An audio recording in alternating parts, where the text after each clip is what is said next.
बिस्मिल्लाहिर्रहमानिर्रहीम। अस्सलाम वालेकुम नाज़रीन, आप यूट्यूब चैनल देख रहे हैं। मैं इमरान खान हूँ।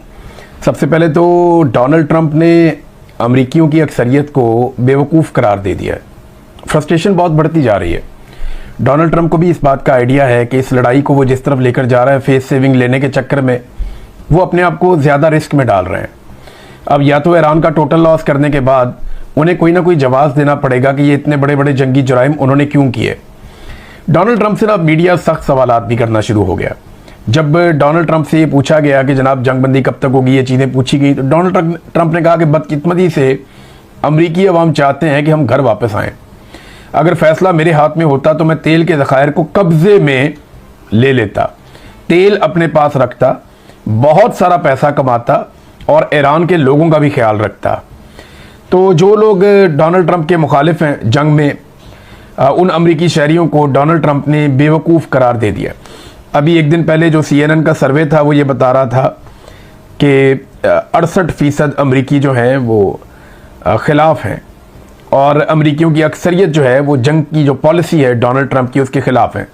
तो अक्सरियत अमरीकियों की उसको डोनाल्ड ट्रंप बेवकूफ़ करार दे रहा है और तेल पे कब्ज़े का उसका ख्वाब है।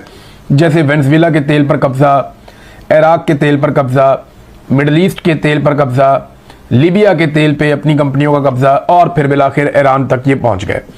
अब एक और स्टेटमेंट में जब उनसे पूछा गया हमलों के हवाले से, तो डोनाल्ड ट्रंप ने कहा जी उन्होंने ईरानियों को जानवरों से तशबीह दी कि इंफ्रास्ट्रक्चर वो तबाह करेंगे, और यानी अजीबोगरीब किस्म के स्टेटमेंट डोनाल्ड ट्रंप दे रहे हैं।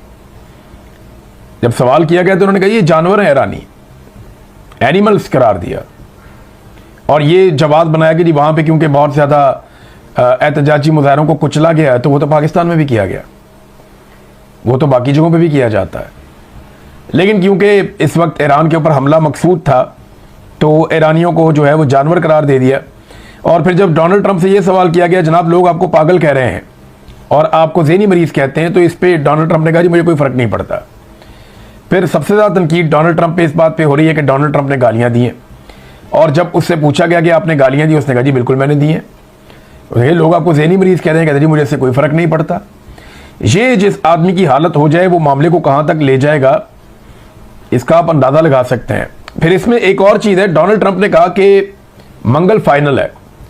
यानी डोनाल्ड ट्रंप से पूछा गया ना कि आप बार बार टाइम बढ़ा देते हैं, पहले आपने कहा जी कि 2 दिन, फिर कहा 5 दिन, फिर कहा 10 दिन, तो एक और नई डेडलाइन आएगी। तो इस पर डोनाल्ड ट्रंप ने कहा नहीं डेडलाइन कोई नहीं है, अब मंगल फाइनल है।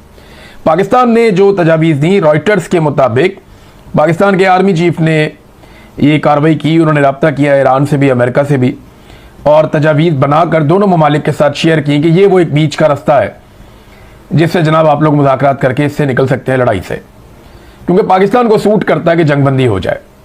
आसिम मुनीर ने कोशिश की, हालांकि ये पाकिस्तानी हुकूमत को करना चाहिए था, आसिम मुनीर साहब का ये मैंडेट नहीं है, लेकिन जो कोशिश की उसमें ईरान के सामने जो चीज़ें पाकिस्तान ने रखी उसमें एक तो ये फौरी तौर पे जंगबंदी होगी, आबनाए हुर्मत फौरी तौर पे खुल जाएगी और 15 से 20 दिन के अंदर मुस्तकिल जंगबंदी के उसूल तय पा जाएंगे, और इतने अरसे में ईरान आइंदा कभी भी एटमी पावर नहीं बनेगा, ये भी तय कर लेते हैं।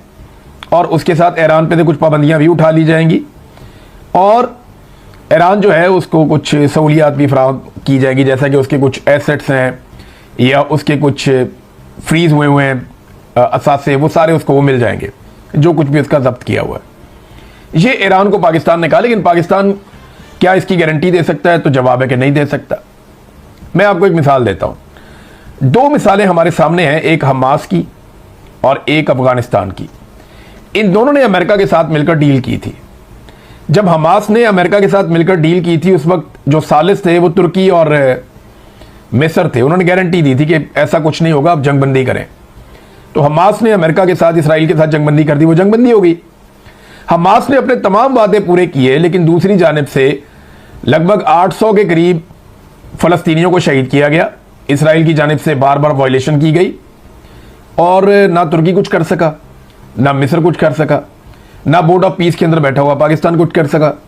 2000 के करीब जो फ़लस्तीनी उनको ज़ख्मी कर दिया गया और इसराइल को कोई नहीं रोक सका, और अमेरिका ने कुछ भी नहीं किया। जंगबंदी हालांकि वो हुई थी। हाँ, एक वाकया जो है वो तालिबान के साथ जंगबंदी का था, अमेरिका का। वहां पे तालिबान ने अपनी ना सिर्फ तमाम शराइत मनवाई, बल्कि तालिबान ने फोर्सफुली ऐसी जंगबंदी की कि दोबारा जंग अमेरिका के साथ तालिबान की हुई नहीं। लेकिन उसके लिए तालिबान को लंबे अरसे तक जंग जारी रखनी पड़ी। कतर के अंदर वो मुज़ाकरात हुए थे, पाकिस्तान ने एक दौर के अंदर कोई सहूलतकारी भी की थी, और उसके बाद जो है वो अमेरिका और तालिबान डायरेक्ट हो गए। ये बैठते थे कतर के अंदर, मुज़ाकरात करते थे। तो ईरान के सामने दोनों मिसालें। इसी बुनियाद पे ईरान ने जो आर्जी जंगबंदी है उसे मुस्तरद कर दिया। ईरान ने कहा जी कि आर्जी जंगबंदी नहीं चाहिए, हमें मुस्तकिल जंगबंदी चाहिए, और इस बात की गारंटी भी चाहिए कि आइंदा हमारे ऊपर हमला नहीं किया जाएगा। अब ये गारंटी कौन दे सकता है? पाकिस्तान तो नहीं दे सकता। और अगर ईरान को कुछ ममालिक ये गारंटी दे सकते हैं तो उन ममालिक को बीच में आना पड़ेगा, जैसा कि यूरोपीय यूनियन है, अक़वाम मुत्तहिदा है, रूस है, चाइना है, बाकी ममालिक हैं, अरब ममालिक हैं। कम से कम अरब ममालिक ये तो गारंटी देंगे कि आइंदा उनकी सरजमीन से ईरान के ऊपर कोई भी चीज़ फायर नहीं होगी। ये गारंटी देनी पड़ेगी, और अगर होगी तो ईरान उसकी क्या कीमत चुकाएगा, ये गारंटी भी देनी पड़ेगी। देखिए, अरब ममालिक के अंदर जो अमरीकी अड्डे हैं वो ईरान के खिलाफ हैं, इसराइल के खिलाफ नहीं है। पूरी दुनिया में एक भी अमरीकी अड्डा इसराइल के खिलाफ नहीं है, बल्कि अरब ममालिक में जितने भी अमरीकी अड्डे हैं, अरबों का किससे लड़ाई है? पाकिस्तान के साथ नहीं है, इंडिया के साथ नहीं है, अरबों की यूरोप के साथ लड़ाई नहीं है, बड़े शानदार ताल्लुकात हैं। मगरबी ममालिक हो या अफ्रीका हो, कहीं पे भी अरबों की लड़ाई तो है ही नहीं, ना अरब आपस में लड़ते हैं। तो इनकी लड़ाई सिर्फ और सिर्फ ईरान के साथ है, और इसी बुनियाद पे यहाँ पे अड्डे मौजूद थे, ये हमें सबको मानना चाहिए। तो ये गारंटी देनी पड़ेगी आइंदा इन अड्डों से कोई भी मिसाइल या कोई भी हथियार इस्तेमाल नहीं होगा, एक सिंगल बुलेट भी फायर नहीं होगी ईरान पे। अब ये गारंटी क्या पाकिस्तान दे सकता है? तो जवाब सादा सा है कि पाकिस्तान की ये पसली नहीं है कि पाकिस्तान इस नौयत की गारंटी दे। हाँ, कतर के जो वजीर आजम हैं उन्होंने एक स्टेटमेंट दिया, लेकिन उससे पहले इराक, तुर्की और पाकिस्तान की क़यादत का बार बार ईरान शुक्रिया जरूर अदा करता है, और शुक्रिया अदा कर करके इन तीनों मुल्कों को बांधा हुआ है। क्योंकि एक तरफ तुर्की है, उसके ऊपर बड़ा दबाव है कि वो अमेरिका को सपोर्ट करे ईरान को मारने के लिए, एक तरफ पाकिस्तान है, इस पर बड़ा दबाव है कि ये ईरान को मारने के लिए सपोर्ट करे। अमेरिका का बराह रास्त भी है, और अरब ममालिक के ज़रिए से भी कुछ ना कुछ दबाव रहता है। तो इराक, वहाँ पे वैसे ही आपको पता है खाना जंगी ऐसी सूरत हाल है, बड़े लंबे अरसे से अमेरिकन सिर्फ वहाँ से तेल निकाल रहे थे। तो ईरानी की आदत क्या करती है, अभी तर्जुमान ने दोबारा स्टेटमेंट दिया, वो बार बार पाकिस्तान का, तुर्की का और इसका शुक्रिया अदा करते हैं इराक का, ताकि इनकी क़यादत बंदी रहे। और उन्होंने शुक्रिया अदा किया जी, हम ईरानी कौम के दिफा की हमायत करने पर तीनों ममालिक की कौमों के शुक्रगुजार हैं। ये तर्जुमान ईरानी वज़ारत ख़ारजा ने कहा। तो वो इनका इतना शुक्रिया अदा करते हैं ताकि ये जंग से बाहर ही रहे कि जनाब आप तो बड़े अच्छे हैं, आप तो हमें भी अच्छा समझते हैं, आप हमारे खिलाफ किसी लड़ाई का हिस्सा भी नहीं बन रहे, बल्कि आपकी आवाम हमें सपोर्ट कर रही है, हम आपकी आवाम का शुक्रिया अदा करते हैं। ये ईरान की बड़ी ज़बरदस्त हिकमत अमली है, और वो इस हिकमत अमली को लगातार लेकर चल रहा है। अच्छा, जो तारीखी खौफनाक ऑपरेशन हुआ ईरान के अंदर अमेरिका की जानिब से, उसकी कुछ तफसीलात सामने आना शुरू हो गई हैं। रॉयटर्स ने उसके बारे में लिखा, वॉल स्ट्रीट जर्नल ने उसके बारे में लिखा, कुछ और अमेरिकी अखबारात उसके बारे में लिख रहे हैं। ईरान कुछ और कह रहा है, अमेरिका कुछ और कह रहा है। हकीकत क्या है वो वक्त आने पे चीज़ें खुलती हैं, लेकिन जितना बड़ा और खौफनाक ये ऑपरेशन था, ये एक पायलट के लिए हो नहीं सकता। अब 2-3 पॉसिबिलिटीज़ हैं जिसके ऊपर माहिरीन बात कर रहे हैं। नंबर 1 ये है कि पायलट को रेस्क्यू करने वाला ऑपरेशन तो बड़ा महदूद था, लेकिन ऑपरेशन के लिए जो लोग गए थे वो भी फंस गए और उनके तैयारे भी गिर गए। लिहाजा अब इतनी बड़ी तादाद में अमेरिकन वहां पे ईरानी सरजमीन पे मौजूद थे कि उन सबको निकालने के लिए एक बहुत बड़ा ऑपरेशन करना पड़ गया, और अब अमेरिका का दावा है कि वो सारे निकाल लिए गए। पहली तो कहानी ये है। दूसरा ये है कि ये पायलट को रेस्क्यू करने वाला ऑपरेशन नहीं था, ये उससे काफी दूर इलाका है जहां पे ऑपरेशन किसी और नौयत का था। कुछ माहिरीन का मानना है, या ईरान के कुछ लोग ये दावा कर रहे हैं कि कुछ यूरेनियम लेने के लिए अमेरिकन ने एक ऑपरेशन किया है, कि उनका निशाना यूरेनियम है, वो उसको उठाकर वहां से ले जाएं और जाकर कहें ये वॉर ट्रॉफी है, ट्रंप के सामने रख दें और ट्रंप कहे जनाब कि हम यूरेनियम ले आए उठाकर, लिहाजा हमारी जीत हो गई है। ये भी एक रीजन हो सकता है। और तीसरा में डाल रहे हैं, अब या तो ईरान का टोटल लॉस करने के बाद उन्हें कोई ना कोई जवाब देना पड़ेगा कि ये इतने बड़े बड़े जंगी जुराइम उन्होंने क्यों किए। डोनाल्ड ट्रंप से ना मीडिया सख्त सवालात भी करना शुरू हो गया जब डोनाल्ड ट्रंप से ये पूछा गया कि जनाब जंगबंदी कब तक होगी, ये चीज़ें पूछी गई, तो डोनाल्ड ट्रंप ने कहा कि बदकिस्मती से अमरीकी अवाम चाहते हैं कि हम घर वापस आएँ। अगर फैसला मेरे हाथ में होता तो मैं तेल के ज़खायर को कब्ज़े में ले लेता, तेल अपने पास रखता, बहुत सारा पैसा कमाता और ईरान के लोगों का भी ख्याल रखता।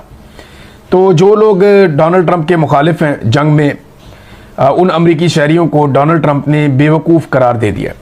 अभी एक दिन पहले जो CNN का सर्वे था वो ये बता रहा था कि 68% अमरीकी जो हैं वो ख़िलाफ़ हैं और अमरीकियों की अक्सरियत जो है वो जंग की जो पॉलिसी है डोनाल्ड ट्रंप की उसके ख़िलाफ़ है। तो अक्सरियत अमरीकियों की उसको डोनाल्ड ट्रंप बेवकूफ़ करार दे रहा है और तेल पे कब्ज़े का उसका ख्वाब है। जैसे वेनेज़ुएला के तेल पर कब्ज़ा, इराक के तेल पर कब्ज़ा, मिडल ईस्ट के तेल पर कब्ज़ा, लीबिया के तेल पे अपनी कंपनियों का कब्ज़ा और फिर बिलाखिर ईरान तक ये पहुंच गए। अब एक और स्टेटमेंट में जब उनसे पूछा गया हमलों के हवाले से, तो डोनाल्ड ट्रंप ने कहा जी, उन्होंने ईरानियों को जानवरों से तशबीह दी कि इंफ्रास्ट्रक्चर वो तबाह करेंगे, और यानी अजीबोगरीब किस्म के स्टेटमेंट डोनाल्ड ट्रंप दे रहे हैं।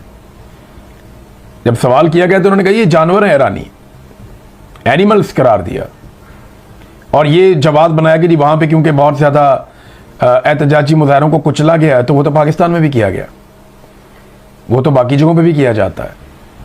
लेकिन क्योंकि इस वक्त ईरान के ऊपर हमला मकसूद था तो ईरानियों को जो है वो जानवर करार दे दिया। और फिर जब डोनाल्ड ट्रंप से ये सवाल किया गया जनाब लोग आपको पागल कह रहे हैं और आपको ज़हनी मरीज़ कहते हैं, तो इस पर डोनाल्ड ट्रंप ने कहा जी मुझे कोई फ़र्क नहीं पड़ता। फिर सबसे ज़्यादा तनकीद डोनाल्ड ट्रंप पे इस बात पे हो रही है कि डोनाल्ड ट्रंप ने गालियाँ दी हैं, और जब उससे पूछा गया कि आपने गालियाँ दी, उसने कहा जी बिल्कुल मैंने दी हैं। ये लोग आपको ज़हनी मरीज़ कह रहे हैं, कहते जी मुझे इससे कोई फ़र्क नहीं पड़ता। ये जिस आदमी की हालत हो जाए वो मामले को कहाँ तक ले जाएगा इसका आप अंदाज़ा लगा सकते हैं। फिर इसमें एक और चीज़ है, डोनाल्ड ट्रंप ने कहा कि मंगल फाइनल है। यानी डोनाल्ड ट्रंप से पूछा गया ना कि आप बार बार टाइम बढ़ा देते हैं, पहले आपने कहा जी कि 2 दिन, फिर कहा 5 दिन, फिर कहा 10 दिन, तो एक और नई डेडलाइन आएगी। तो इस पर डोनाल्ड ट्रंप ने कहा नहीं डेडलाइन कोई नहीं है, अब मंगल फाइनल है। पाकिस्तान ने जो तजावीज़ दी, रॉयटर्स के मुताबिक पाकिस्तान के आर्मी चीफ ने ये कार्रवाई की, उन्होंने रब्ता किया ईरान से भी, अमेरिका से भी, और तजावीज़ बनाकर दोनों ममालिक के साथ शेयर की कि ये वो एक बीच का रास्ता है जिससे जनाब आप लोग मुज़ाकरात करके इससे निकल सकते हैं लड़ाई से, क्योंकि पाकिस्तान को सूट करता है कि जंगबंदी हो जाए। आसिम मुनीर ने कोशिश की, हालांकि ये पाकिस्तानी हुकूमत को करना चाहिए था, आसिम मुनीर साहब का ये मैंडेट नहीं है, लेकिन जो कोशिश की उसमें ईरान के सामने जो चीज़ें पाकिस्तान ने रखी उसमें एक तो ये था फौरी तौर पे जंगबंदी होगी, आबनाए हुर्मत फौरी तौर पे खुल जाएगी, और 15 से 20 दिन के अंदर मुस्तकिल जंगबंदी के उसूल तय पा जाएंगे, और इतने अरसे में ईरान आइंदा कभी भी एटमी पावर नहीं बनेगा, ये भी तय कर लेते हैं, और उसके साथ ईरान पे से कुछ पाबंदियाँ भी उठा ली जाएंगी, और ईरान जो है उसको कुछ सहूलियात भी फराहम की जाएगी, जैसा कि उसके कुछ एसेट्स हैं या उसके कुछ फ्रीज हुए हैं असासे, वो सारे उसको वो मिल जाएंगे, जो कुछ भी उसका जब्त किया हुआ है। ये ईरान को पाकिस्तान ने कहा, लेकिन पाकिस्तान क्या इसकी गारंटी दे सकता है? तो जवाब है कि नहीं दे सकता। मैं आपको एक मिसाल देता हूं। 2 मिसालें हमारे सामने हैं, एक हमास की और एक अफगानिस्तान की। इन दोनों ने अमेरिका के साथ मिलकर डील की थी। जब हमास ने अमेरिका के साथ मिलकर डील की थी, उस वक्त जो सालिस थे वो तुर्की और मिस्र थे। उन्होंने गारंटी दी थी कि ऐसा कुछ नहीं होगा, अब जंगबंदी करें। तो हमास ने अमेरिका के साथ, इसराइल के साथ जंगबंदी कर दी, वो जंगबंदी हो गई। हमास ने अपने तमाम वादे पूरे किए, लेकिन दूसरी जानिब से लगभग 800 के करीब फ़लस्तीनियों को शहीद किया गया। इसराइल की जानिब से बार बार वायलेशन की गई, और ना तुर्की कुछ कर सका, ना मिस्र कुछ कर सका, ना बोर्ड ऑफ पीस के अंदर बैठा हुआ पाकिस्तान कुछ कर सका। 2000 के करीब जो फ़लस्तीनी उनको ज़ख्मी कर दिया गया, और इसराइल को कोई नहीं रोक सका, और अमेरिका ने कुछ भी नहीं किया। जंगबंदी हालांकि वो हुई थी। हाँ, एक वाकया जो है वो तालिबान के साथ जंगबंदी का था, अमेरिका का। वहां पे तालिबान ने अपनी ना सिर्फ तमाम शराइत मनवाई, बल्कि तालिबान ने फोर्सफुली ऐसी जंगबंदी की कि दोबारा जंग अमेरिका के साथ तालिबान की हुई नहीं। लेकिन उसके लिए तालिबान को लंबे अरसे तक जंग जारी रखनी पड़ी। कतर के अंदर वो मुज़ाकरात हुए थे, पाकिस्तान ने एक दौर के अंदर कोई सहूलतकारी भी की थी, और उसके बाद जो है वो अमेरिका और तालिबान डायरेक्ट हो गए। ये बैठते थे कतर के अंदर, मुज़ाकरात करते थे। तो ईरान के सामने दोनों मिसालें। इसी बुनियाद पे ईरान ने जो आर्जी जंगबंदी है उसे मुस्तरद कर दिया। ईरान ने कहा जी कि आर्जी जंगबंदी नहीं चाहिए, हमें मुस्तकिल जंगबंदी चाहिए और इस बात की गारंटी भी चाहिए कि आइंदा हमारे ऊपर हमला नहीं किया जाएगा। अब ये गारंटी कौन दे सकता है? पाकिस्तान तो नहीं दे सकता। और अगर ईरान को कुछ ममालिक ये गारंटी दे सकते हैं तो उन ममालिक को बीच में आना पड़ेगा, जैसा कि यूरोपीय यूनियन है, अक़वाम मुत्तहिदा है, रूस है, चाइना है, बाकी ममालिक हैं, अरब ममालिक हैं। कम से कम अरब ममालिक ये तो गारंटी देंगे कि आइंदा उनकी सरजमीन से ईरान के ऊपर कोई भी चीज़ फायर नहीं होगी, ये गारंटी देनी पड़ेगी। और अगर होगी तो ईरान उसकी क्या कीमत चुकाएगा, ये गारंटी भी देनी पड़ेगी। देखिए, अरब ममालिक के अंदर जो अमरीकी अड्डे हैं वो ईरान के खिलाफ हैं, इसराइल के खिलाफ नहीं है। पूरी दुनिया में एक भी अमरीकी अड्डा इसराइल के खिलाफ नहीं है, बल्कि अरब ममालिक में जितने भी अमरीकी अड्डे हैं, अरबों का किससे लड़ाई है? पाकिस्तान के साथ नहीं है, इंडिया के साथ नहीं है, अरबों की यूरोप के साथ लड़ाई नहीं है, बड़े शानदार ताल्लुकात हैं। मगरबी ममालिक हो या अफ्रीका हो, कहीं पे भी अरबों की लड़ाई तो है ही नहीं, ना अरब आपस में लड़ते हैं। तो इनकी लड़ाई सिर्फ और सिर्फ ईरान के साथ है और इसी बुनियाद पे यहाँ पे अड्डे मौजूद थे, ये हमें सबको मानना चाहिए। तो ये गारंटी देनी पड़ेगी आइंदा इन अड्डों से कोई भी मिसाइल या कोई भी हथियार इस्तेमाल नहीं होगा, एक सिंगल बुलेट भी फायर नहीं होगी ईरान पे। अब ये गारंटी क्या पाकिस्तान दे सकता है? तो जवाब सादा सा है कि पाकिस्तान की ये पसली नहीं है कि पाकिस्तान इस नौयत की गारंटी दे। हाँ, कतर के जो वजीर आजम हैं उन्होंने एक स्टेटमेंट दिया, लेकिन उससे पहले इराक, तुर्की और पाकिस्तान की क़यादत का बार बार ईरान शुक्रिया जरूर अदा करता है और शुक्रिया अदा कर करके इन तीनों मुल्कों को बांधा हुआ है, क्योंकि एक तरफ तुर्की है, उसके ऊपर बड़ा दबाव है कि वो अमेरिका को सपोर्ट करे ईरान को मारने के लिए, एक तरफ पाकिस्तान है, इस पर बड़ा दबाव है कि ये ईरान को मारने के लिए सपोर्ट करे। अमेरिका का बराह रास्त भी है और अरब ममालिक के जरिए से भी कुछ ना कुछ दबाव रहता है। तो इराक, वहाँ पे वैसे ही आपको पता है खाना जंगी ऐसी सूरत हाल है, बड़े लंबे अरसे से अमेरिकन सिर्फ वहाँ से तेल निकाल रहे थे। तो ईरानी की आदत क्या करती है, अभी तर्जुमान ने दोबारा स्टेटमेंट दिया, वो बार बार पाकिस्तान का, तुर्की का और इसका शुक्रिया अदा करते हैं इराक का, ताकि इनकी क़यादत बंदी रहे। और उन्होंने शुक्रिया अदा किया जी, हम ईरानी कौम के